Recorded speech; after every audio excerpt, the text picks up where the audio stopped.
Thank you for staying with us. If you are just tuning in, it's Newsweek, where we highlight some of the biggest stories that made the headlines recently. Now, the end of the incarceration of the Nnamdi Kanu, leader of the indigenous people of Biafra, IPOB, might not be coming to an end in the nearest future. This is as the Supreme Court has upheld the federal government appeal challenging the verdict of the appeal court, which dismissed the charges against Nnamdi Kanu, meaning that the Supreme Court has insisted that Kanu must face trial at the Federal High Court. With this move, the Supreme Court has noted that the Court of Appeal was wrong to rule that Kanu cannot be tried again based on the illegality perpetrated against him by the federal government. Following the invasion of his home, I have joining me Justice Ojino, lawyer, to talk about this. Mr. Justice, you know, there were indeed expectations for Kanu's release. Did you see this Supreme Court's judgment coming? Okay, for me, I think it was a tough one. Yeah, I just thought that maybe this would actually be just the last lap for Mr. Nnamdi Kanu, and I was surprised that that wasn't the situation. But the Supreme Court made us know clearly why that wasn't the situation. I'm happy that even though he wasn't released, the Supreme Court didn't miss a beat in actually seriously chastising the authorities in the way they went about rearresting him. Because the Supreme Court also said that if a person is put in a situation where they raided his community and all, that in fairness, he ran for the right reasons, he absconded for the right reasons. Nobody should wait in such situations. But the way the federal government went about at the time to bring him back in the Gestapo style was really something that the Supreme Court chastised the federal government on. But the Supreme Court still landed on the side of, yeah, despite the fact that it was illegal, he still has to face charges. We know, I have always known that that's actually in our law books. If you check the provisions of Section 14 of the Evidence Act and Section 15 of the Evidence Act, it's the same thing. And it is what the authorities also still use to get evidence illegally from Nigerians, the Yahoo boys scenario where they give somebody a hot slap and they take the phone, and the phone is still admissible in evidence. In other countries, that will never ever have been a situation, especially in America. They tell you, how they will say, Miranda and Arizona, they rule in Miranda and Arizona, where they tell you that you have a right to remain silent because everything you are going to say now, we may use it in court against you. But in Nigeria, they slap it out of you, and the court still accept it. But in America, the court will never touch it with a long spoon because what you did in order to be able to get it was illegal. All right. While we understand the position of the Supreme Court and what they're saying, what also do you think about this argument that if Nnamdi Kanu is released now, some sort of peace is likely to return in the southeast? I think so too. I think, and that's why the calls for the political resolution of this issue, various appeals to the president, is actually also not out of place. Especially the Southeast has really suffered the fact that, okay, one day of the week, even though that has been handled now, one day of the week of total grinding to a halt of economic activities for a part of the country that is known for its industry.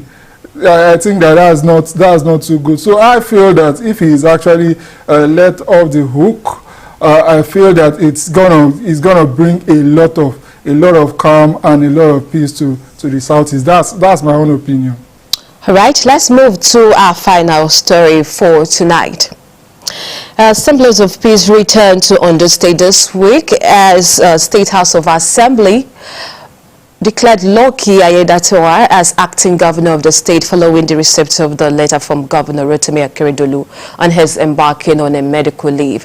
The Speaker of the House Olamide Oladiji, in a statement on Wednesday in Akure, said the awaited letter had arrived. Oladiji prayed for speedy recovery of the governor and expressed optimism that he would soon resume duty. I still have Justice with me. What do you make of the claim of the acting governor that the drama that ensued in the state about Rotimi Akeredolu's health is avoidable? What do you make of it? 100%, I'm in agreement with him. If everything that ought to have been done from the beginning had been done, if not that maybe some people are trying to hijack power, some unelected people are trying to wield power unduly, maybe that will not have happened. If the Constitution has clearly provided for a scenario like this, if the governor at the time had transmitted power, despite the fact that he wasn't in the country, and even when he came back into the country, and wasn't capable of doing the day-to-day, hectic day-to-day running of the office, if he had let the deputy have power to run it, we won't have that kind of drama that we had in the state. I'm happy that to a large extent the president had intervened and everything is really calming down. You know, I was going to talk about the president intervening in so many things, coupled with what we are faced in this country. A whole lot is on the table for the president to keep intervening in this different states. Now, the last question will be, do you think he will have a smooth run? I mean, the acting governor, knowing the fact that the warring parties are still there, do you think they will embrace peace at last? I think that with the intervention of the president, everybody knows that the president has this one. The fact that he has intervened the first time and he's intervening the second time, all the warring factions will really calm down. And the fact that even the letter, we must also note that the letter contains the fact that the governor already said that it is until he fully recovers, that's when he will come back for the reins of power. I pray that he fully recovers and he recovers on time for him to be able to still participate in governance before the expiration of his term. I feel that now it won't be like before. Now the new sheriff in town is clearly known, and I know that negotiations and backroom dealings that were done, including the president practically being the guarantor, will be honored. That's my prayer. So let's talk about the upcoming election in the state. Do you think that Deputy Governor has an edge here? You know, looking at the fact that he has really resumed fully as the governor or acting governor, do you see him having much chances? 100%. Now there is nobody higher than him in the state as it stands. So that's. I mean, we learned he has a very good relationship with Akeredolu. Yes, of course, but we also know that it was because Akeredolu was a bit out of the picture. That was why some maybe third parties could come in and really create fracas. But now I feel that the fact that he's on that seat, he can use it to pull as much influence in order to be able to give himself a head start far and above every other potential contender in the race. So I feel that it's going to really give him the edge. All right, aside you talking about how the president is expected to keep intervening, what other way do you think such crisis in the state can be calmed with the position of the acting governor now? Okay, everybody should just, for me, I feel everybody should just rally around him. Everybody should know and make themselves more conscious that whatever it is that is being done in governance, it is supposed to be for the benefit of the people. So in the interest of the people, everybody should just rally around him and do anything and everything in the interest of the states. The elders too of Ondo State, they should not relent. They can't go and relax this time.